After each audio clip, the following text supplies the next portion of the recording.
Assalamualaikum warahmatullahi wabarakatuh.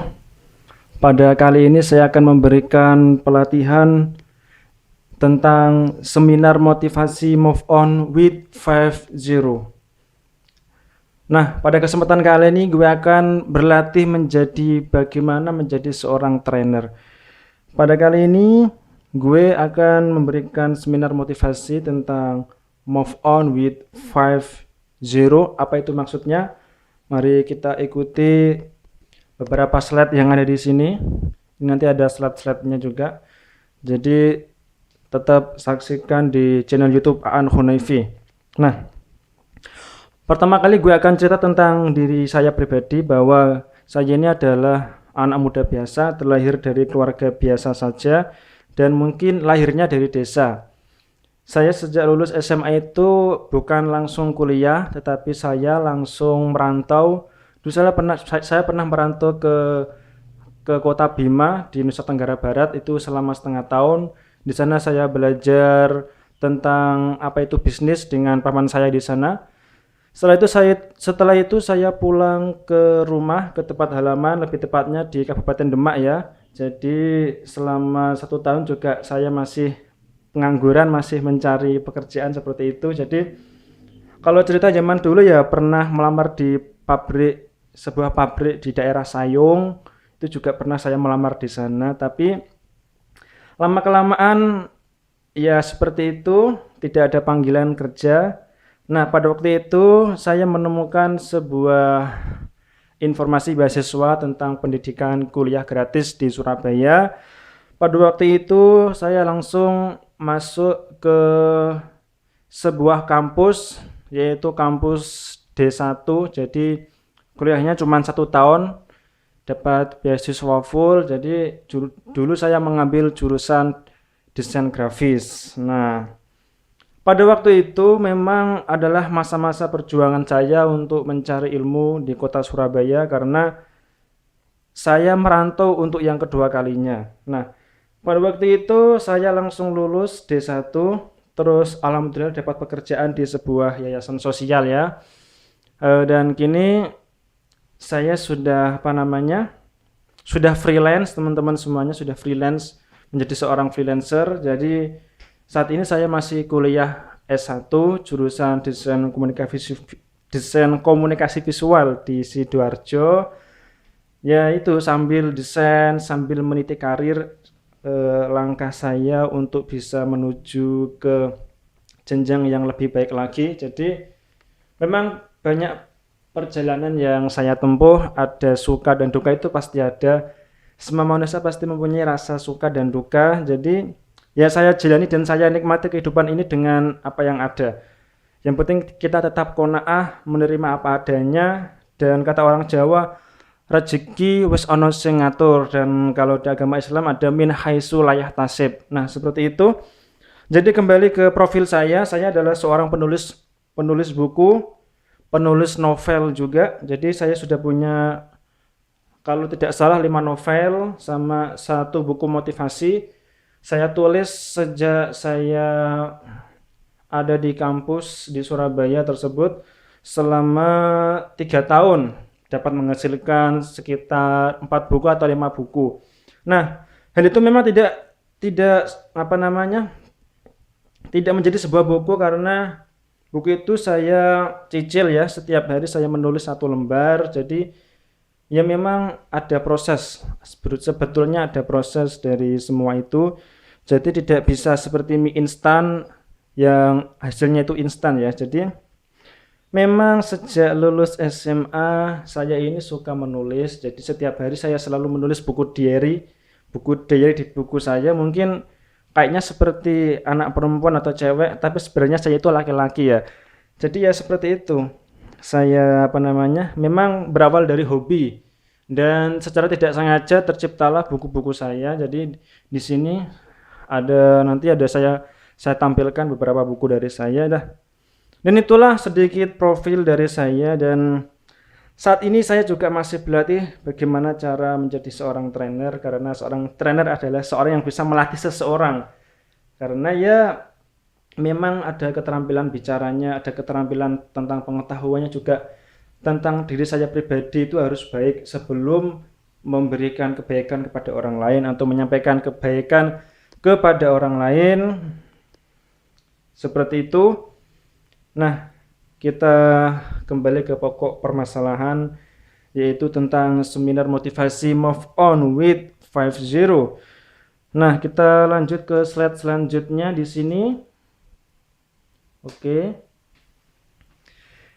Di sini saya akan menjelaskan tentang apa itu passion ya. Sebenarnya materi ini memang sudah pernah saya ajarkan tentang apa namanya passion. Nah, tapi di slide ini saya akan membahas tentang modal spiritual terlebih dahulu. Kita lihat di slide pertama ini tentang modal spiritual. Membangun konektivitas dengan Tuhan Yang Maha Esa. Jadi dalam 20-30 tahun ke depan, kompleksitas masalah kehidupan 35 kali lebih rumit ketimbang yang sekarang. Jadi kita menghadapi masa-masa sulit ya teman-teman. Jadi banyak persaingan global. Sekarang kalau istilahnya Renat Kasali yaitu ada disruption, yaitu yang awalnya dulu tidak ada Gojek, sekarang ada Gojek, ada ojek online yang namanya Grab. Jadi ya gitu, dulu belum ada, sekarang ada. Jadi yang dirugikan adalah supir-supir angkot. Itulah kenapa ke depan kita akan mengalami masa-masa sulit, yaitu masa-masa transisi antara sesuatu yang belum pernah ada.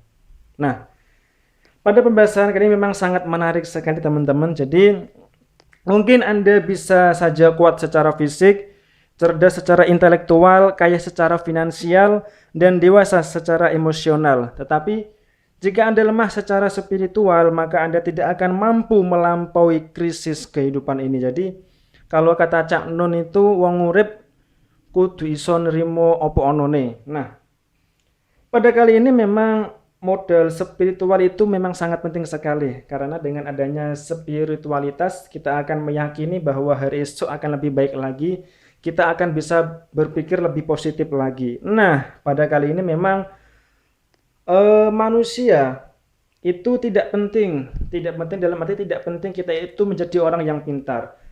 Yang penting itu kita menjadi orang yang baik. Buat apa pintar, tapi kepintarannya hanya untuk korupsi. Nah, seperti para pejabat yang sudah ketangkap KPK. Kita lanjut ke slide selanjutnya. Nah, di sini ada slide lagi. Oke, nah. Negara Indonesia adalah negara yang sangat makmur. Kata orang Jawa adalah gemah ripah lo jinawi ya teman-teman semuanya. Jadi, mengapa bangsa kita tak kunjung makmur? Balada Borneo, krisis listrik di lumbung energi. Kalau kita lihat dari statistik ya, yang pertama kita itu menjadi penghasil minyak sawit terbanyak sedunia. Yang nomor 2 kita menjadi penghasil karet terbesar, menjadi penghasil tembaga dan nikel terbesar, penghasil batu bara dan emas terbesar nomor 7 dunia, nomor 8 penghasil gas alam, dan nomor 9 penghasil kertas. Nah, memang kalau kita lihat sekarang ini memang sangat miris sekali teman-teman semuanya ya. Jadi banyak sekali kekayaan alam di negeri kita, tetapi memang banyak dikelola oleh asing. Kalau sekarang itu asing ya. Jadi kan ada istilah kalau di politik itu kan saling sindir menyindir, ada kubu Sontoloyo, ada kubu kampret, ada kubu kecebong. Jadi saya nggak ikut-ikut tentang politik teman-teman, kita lupakan soal politik, tapi kita pikirkan bangsa dan negara kita ke depannya. Jadi memang kita harus bisa merubah sumber daya manusia kita agar bisa mengelola sumber daya alam kita dengan lebih baik lagi. Jadi jangan sampai kita menjadi buruhnya orang asing. Buat apa kita sekolah sampai S1, sampai S2 tinggi-tinggi, tetapi kita bekerjanya hanya untuk orang asing. Jadi sama saja kita diperbudak oleh, ya seperti itulah. Lanjut ke slide selanjutnya, yaitu tentang ekonomi Indonesia untuk menghadapi MEA. Sebenarnya ini sudah slide tampilan tahun lalu ya. Kita lihat kenaikan dolar dari tahun ke tahun ya teman-teman, sangat miris sekali. Saya waktu SD itu beli bakwan harganya sekitar 100 rupiah. Terus naik lagi menjadi 500 rupiah dan sekarang saya beli bakwan satu itu harganya 1000 rupiah. Mungkin di tahun depan harga bakwan bisa mencapai 5.000 bisa saja. Tapi ya memang kondisi keuangan saat ini memang seperti ini. Jadi harus ada harus ada PR ya, harus ada PR untuk pemerintah kita, dan lebih pentingnya lagi yaitu di sektor keuangan dan anggaran negara. Oke, ke slide selanjutnya teman-teman, untuk peluang bisnis dan entrepreneurship. Jadi tahun 2030 menurut catatan di sini adalah Indonesia menjadi negara maju dengan penduduk besar. Nah, di sini adalah tentang tentang negara maju yang akan mengisi dan akan tampil di tahun 2030 dan sekitar tahun 2050. Nah, di sini ada negara Brazil, ada negara Rusia, India, dan China. Nah, kita lihat beberapa negara yang berpotensi untuk menjadi negara maju, termasuk Indonesia, teman-teman semuanya.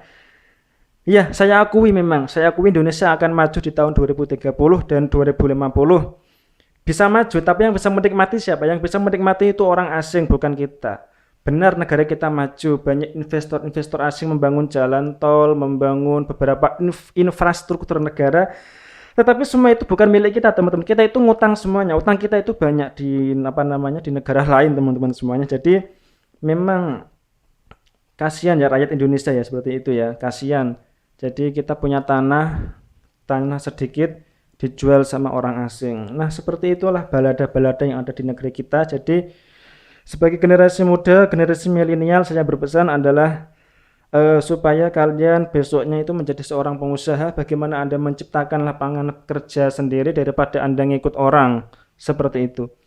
Oke, lanjut. Nah, ini ada gambar saya pada saat menyanyi nih teman-teman. Gue ini gini-gini hobinya menyanyi, yaitu let's move on with 50.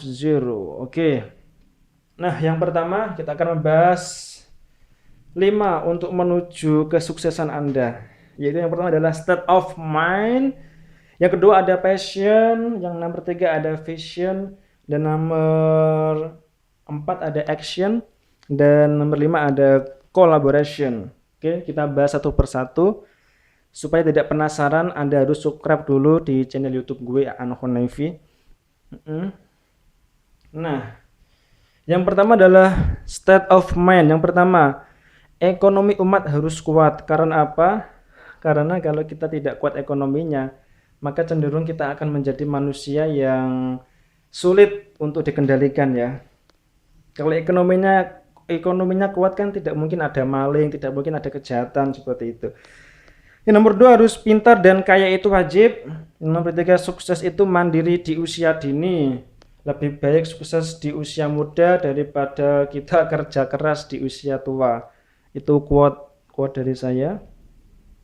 Nah, kita lihat sebagai penganut agama Islam, memang kita mempunyai seorang pemimpin teladan, yaitu Rasulullah SAW yang kita cintai. Nah, pada kali ini kita mempunyai sebuah grafik ya teman-teman. Ada sebuah grafik di mana ini adalah grafik tentang proses dan bagaimana seorang Rasulullah itu bisa mencapai titik kesuksesan. Yang pertama, di umur 12 tahun beliau sudah menjadi entrepreneurship, yaitu magang, usaha dan berdagang dengan pamannya dulu. Di usia 17 tahun mempunyai usaha mandiri sebagai manajer perdagangan regional. Di usia 25 tahun menjalin bisnis owner dan aliansi dengan investor. Di usia 37 tahun peduli dengan masalah akhlak, sosial dan ekonomi masyarakat. Di usia 40 tahun berdakwah meluruskan tata cara dan moralitas bisnis umat. Di usia 53 tahun membangun pasar di samping masjid. Dan terakhir di usia 63 tahun memastikan umat Islam tidak merugi di akhirat nanti karena pola bisnis riba haram dan tidak bermoral. Nah, yang pertama yang sangat penting saya akan menerangkan tentang apa itu passion. Passion adalah sebuah tindakan atau sebuah pola pikir bagaimana Anda bisa mengerjakan sesuatu itu dengan disertai rasa senang. Bahwa kalau Anda mengerjakan sesuatu itu dengan rasa senang, dengan betah berlama-lama pada pekerjaan tersebut, maka Anda sudah mempunyai passion. Passion ini bisa dikembangkan menjadi sebuah potensi dasar. Kita lihat di slide sini. Potensi dasar manusia itu sangat banyak sekali teman-teman, bahwa passion itu adalah mempunyai kekuatan yang sangat baik untuk kita semuanya, bahwa kalau kita mempunyai keahlian tersendiri. Jadi memang pendidikan di Indonesia itu sangat baik sekali teman-teman, tapi ada beberapa kekurangan. Karena apa? Tidak semua manusia itu pintar dalam semua bidang. Contoh saya adalah manusia dan termasuk pernah menjadi mantan siswa di SD, SMP maupun SMA, bahwa saya adalah orang yang sama sekali tidak bisa pelajaran matematika. Jadi dulu nilai matematika saya selalu jeblok, selalu jelek. Karena apa? Memang itu bukan bidang saya. Bidang saya adalah bidang tentang kepenulisan, bidang saya adalah bidang tentang ngomong di depan orang dan ada hubungannya dengan kesenian. Nah, dalam hal ini kita tidak bisa dipaksakan ya teman-teman, karena orang itu memiliki sifat yang berbeda-beda, seperti halnya hewan.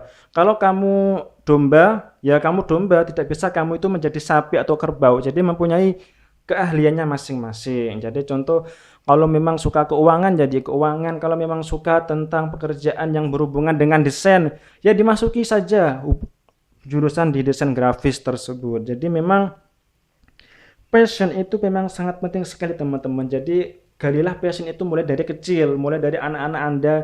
Kalau di rumah itu kan masih kecil ya, kita gali kesukaannya apa. Maka setelah dia besar, Anda bisa memutuskan untuk masuk kuliah jurusan apa. Kalau kuliah jurusannya nggak sesuai, ya pikiran jeblok teman-teman.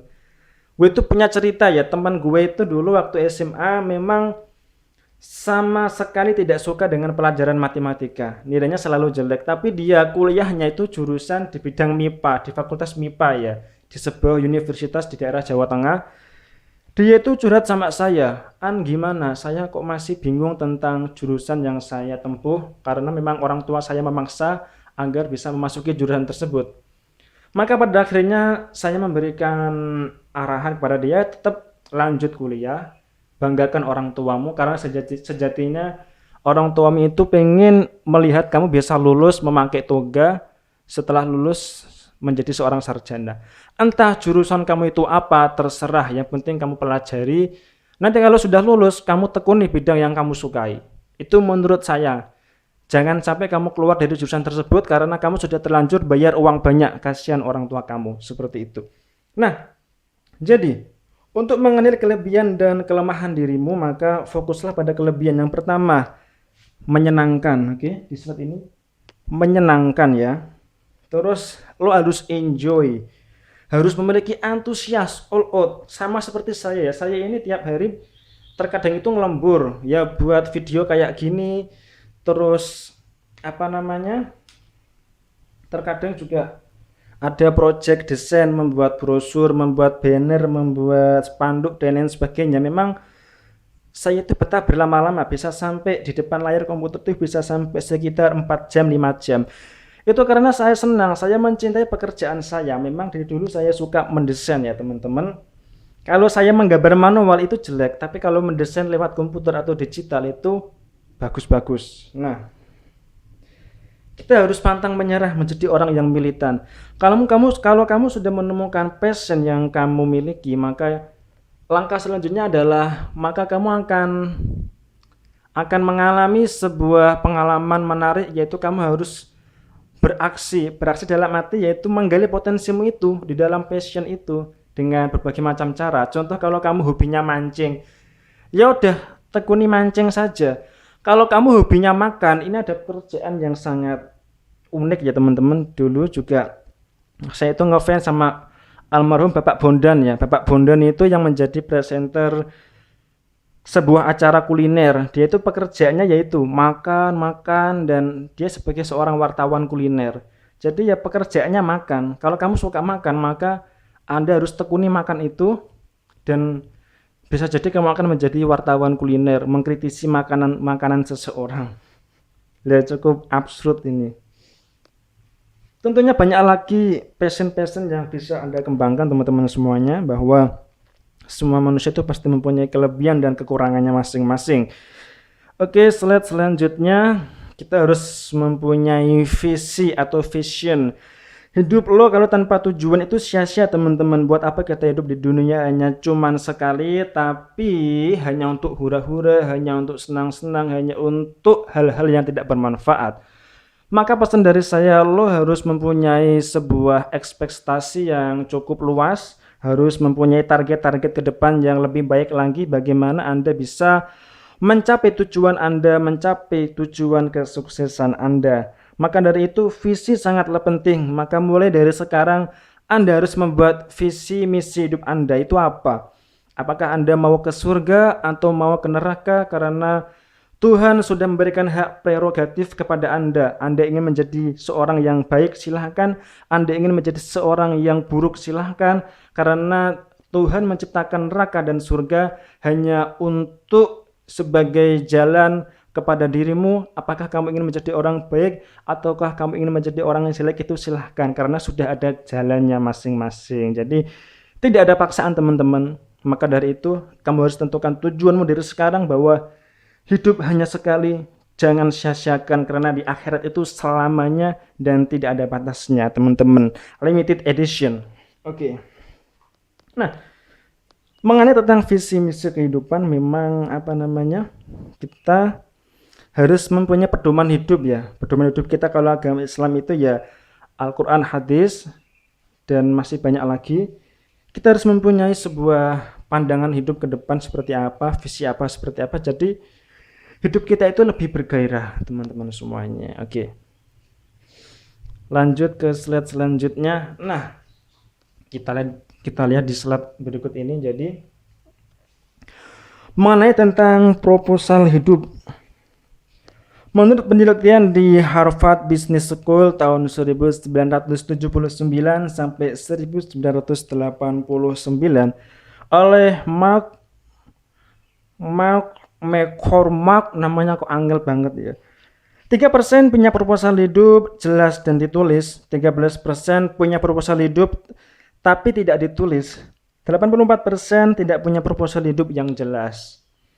Setelah 7 tahun kita lihat hasilnya, 13% orang yang penghasilannya 2 kali lipat dari 84%, 3% orang penghasilannya 10 kali lipat dari 84%. Saya yakin lo gak akan paham tentang slide yang saya terangkan ini, tapi saya ambil garis besarnya saja. Jadi orang yang menulis proposal kehidupannya itu jalan hidupnya lebih efektif teman-teman semuanya, bahwa memang proposal kehidupan ini sangat penting sekali. Maka mulai dari sekarang Anda harus menulis proposal kehidupan Anda. Jadi kalau kamu itu hidup harus mempunyai target, kamu harus tulis, di umur 25 saya harus menikah, di umur 25 saya harus bekerja sendiri, saya harus membangun usaha, saya harus menjadi seorang trainer, menjadi seorang desainer, menjadi seorang penulis, menjadi seorang sutradara, menjadi seorang yang berguna bagi nusa dan bangsa.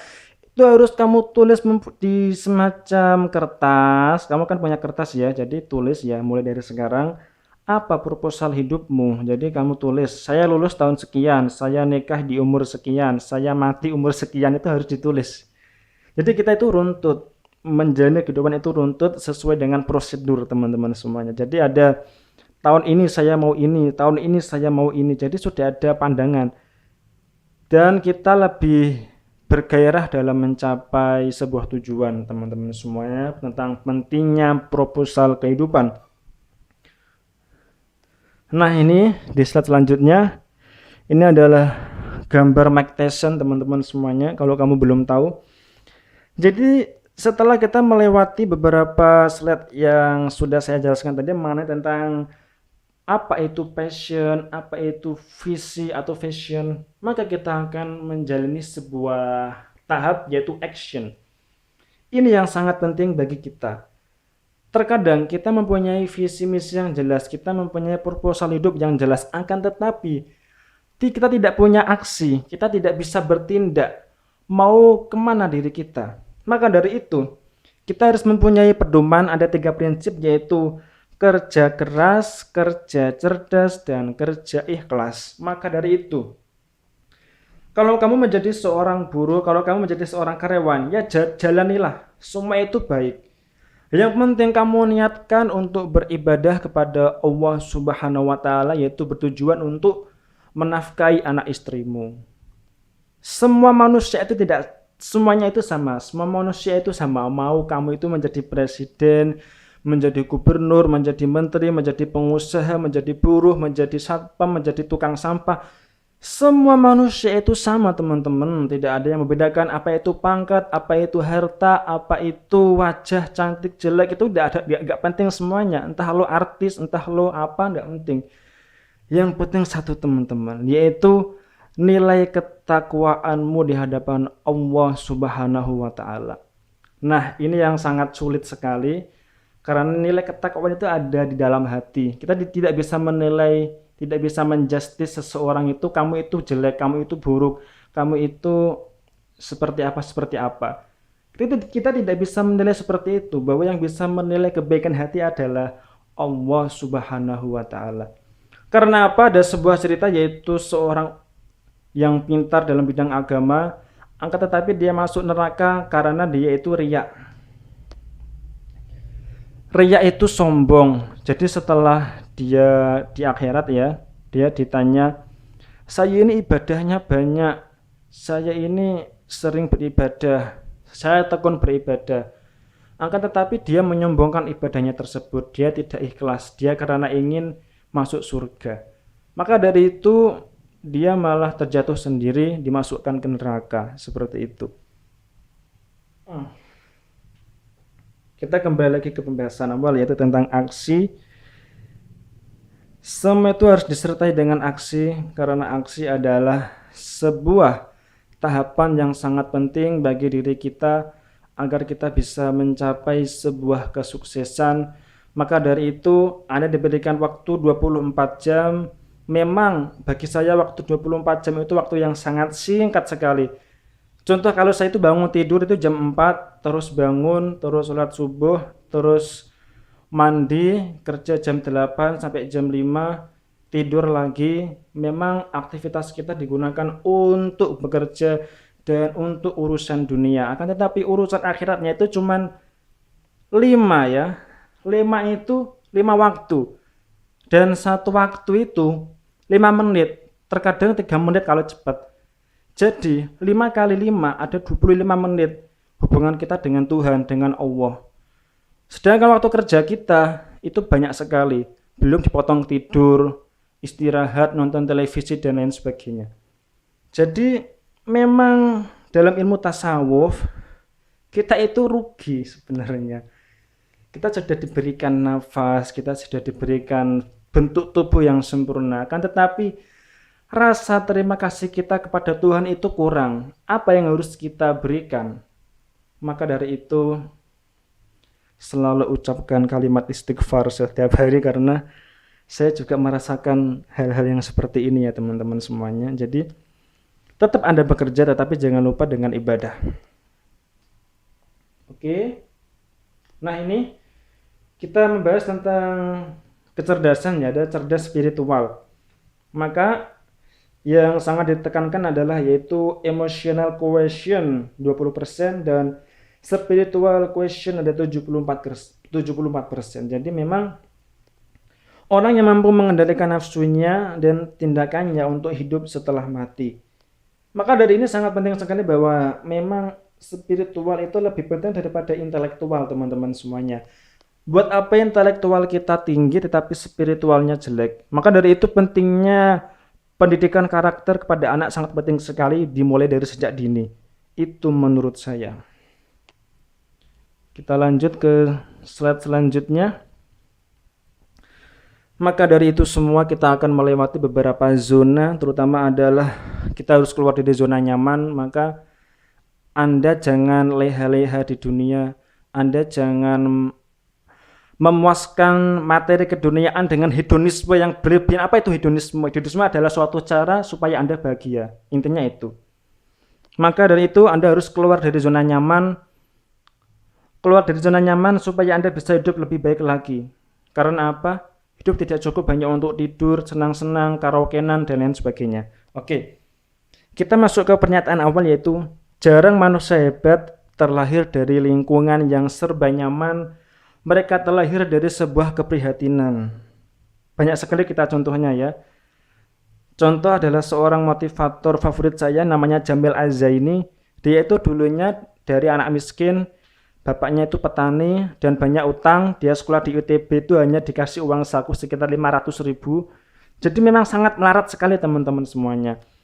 Jadi ya dengan kemelaratan itu dia menjadi seorang yang lebih expert di dalam dunianya.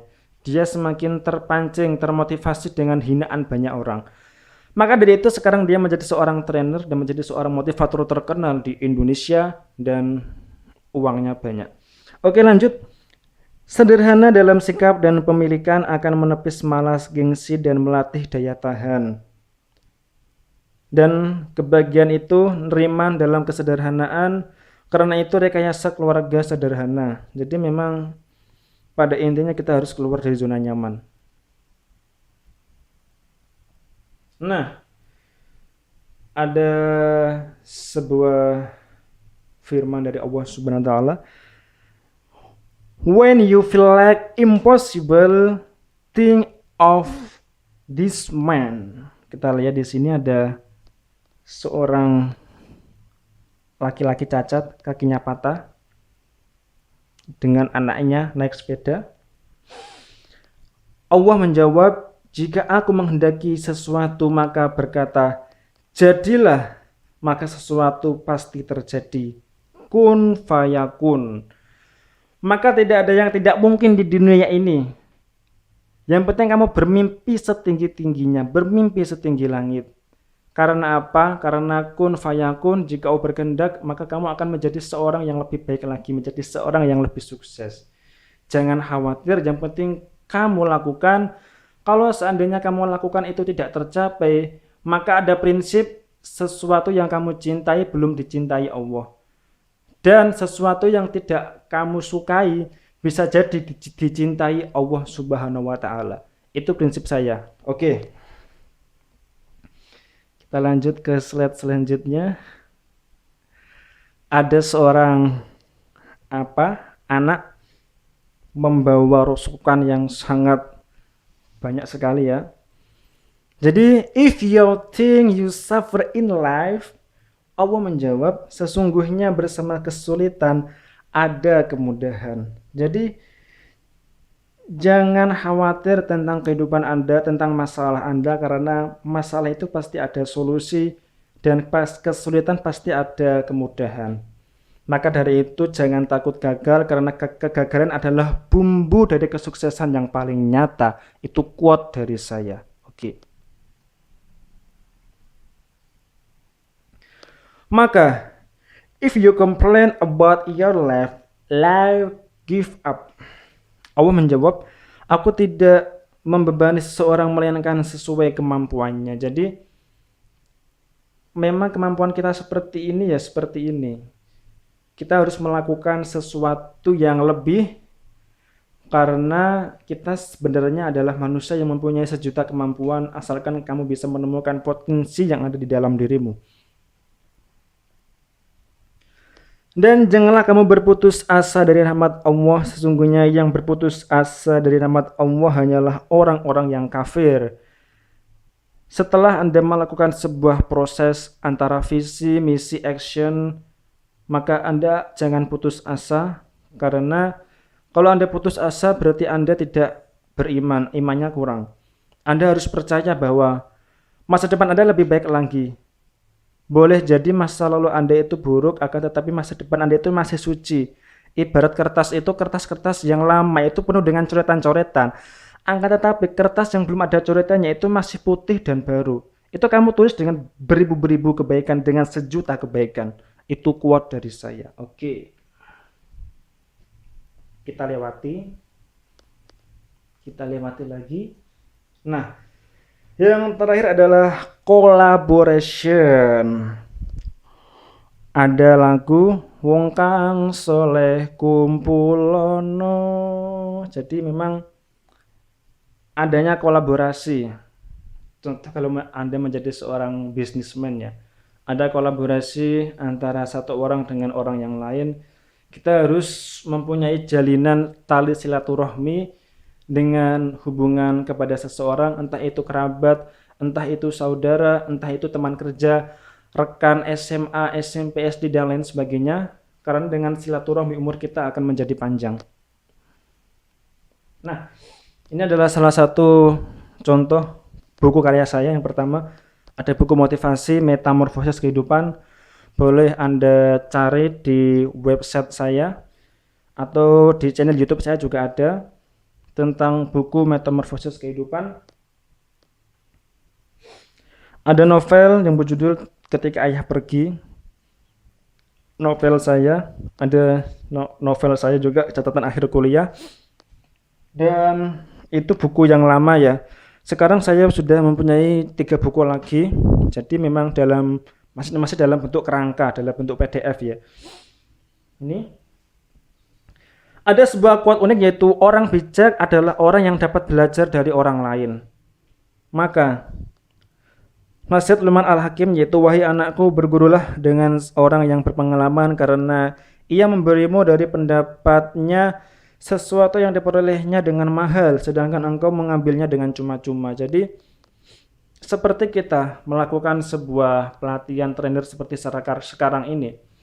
Jadi bisa jadi saya itu belajarnya lama, tetapi saya proses dan Anda bisa belajar dengan saya dengan mudah, dengan beberapa pernyataan saya yang cukup simpel. Intinya itu.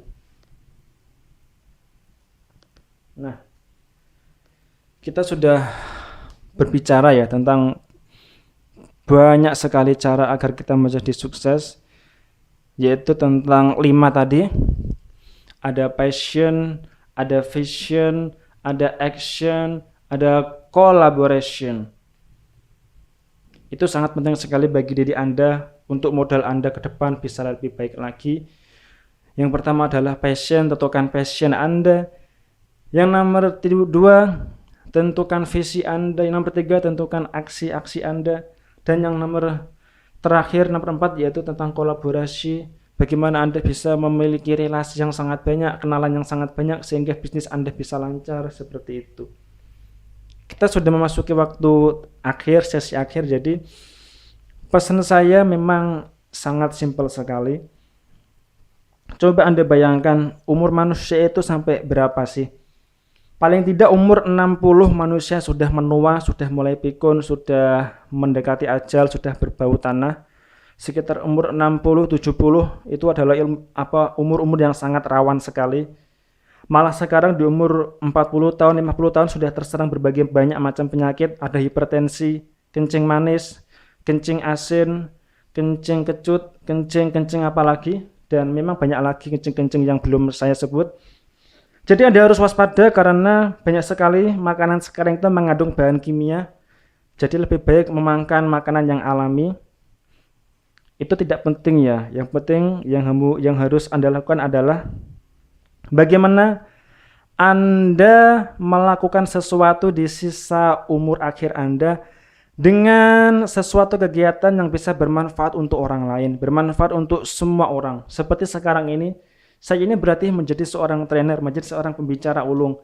Dan saya masih berlatih, namanya berlatih kan harus berlatih ya teman-teman semuanya. Jadi maaf jika ada kata-kata saya yang kurang, kata-kata saya yang memang kurang cocok dengan pendapat Anda. Anda bisa subscribe dan komen di channel YouTube saya. Memang cuaca Surabaya itu sangat panas sekali, saya sampai berkeringat teman-teman semuanya karena di ruangan ini tidak ada AC-nya. Itu tidak penting. Oke. Pesan saya hanya satu. Yang penting kamu harus takwa. Takwa kepada Tuhan. Karena dengan kamu menjalani perintahnya, dengan kamu meninggalkan larangannya, maka hidupmu akan tenang. Karena ketenangan bisa Anda dapatkan ketika kamu dekat dengan Tuhan. Itu pesan saya. Dan kamu harus terus waspada karena negara kita saat ini adalah memang sedang panas-panasnya, bukan hanya panas cuacanya tetapi panas segalanya. Panas dari politiknya, panas dari cuacanya, panas dari keuangannya, panas dari mental-mental orangnya, dan banyak sekali lagi. Untuk itu marilah kita selalu mendekatkan diri dengan Tuhan, karena hidup yang sangat berharga dan sangat paling berharga adalah hidup ketika kita sudah mati, ketika kita sudah masuk ke alam selanjutnya, yaitu alam penantian, alam akhirat untuk selama-lamanya. Mungkin itu dari saya. Lo harus introspeksi diri, apakah Anda sudah baik atau belum. Terserah Anda mau menjadi orang baik atau menjadi orang buruk. Pesan saya hanya satu, yaitu tingkatkan ketakwaan kita kepada Allah Subhanahu wa Ta'ala. Semoga pembicaraan saya pada kali ini bisa bermanfaat. Kalau bermanfaat, kalau kamu bisa mengambil ilmunya, ambillah ilmunya. Kalau nggak bermanfaat atau mungkin ada kekurangannya, mungkin itu manusia yang memang tempatnya salah. Oke. Saya Aan Hunaifi, terima kasih sudah 1 jam menemani saya di sini dan masih menonton video saya. Nantikan video-video saya, video motivasi selanjutnya hanya di channel Aan Hunaifi. Doakan semoga karir saya semakin lancar dan saya doakan karir kamu semakin lancar, kamu diberikan kesehatan, keselamatan, dan sukses dunia dan akhirat. Sampai jumpa, salam sukses dan tetap subscribe di bawah ini. Sampai jumpa. Assalamualaikum warahmatullahi wabarakatuh.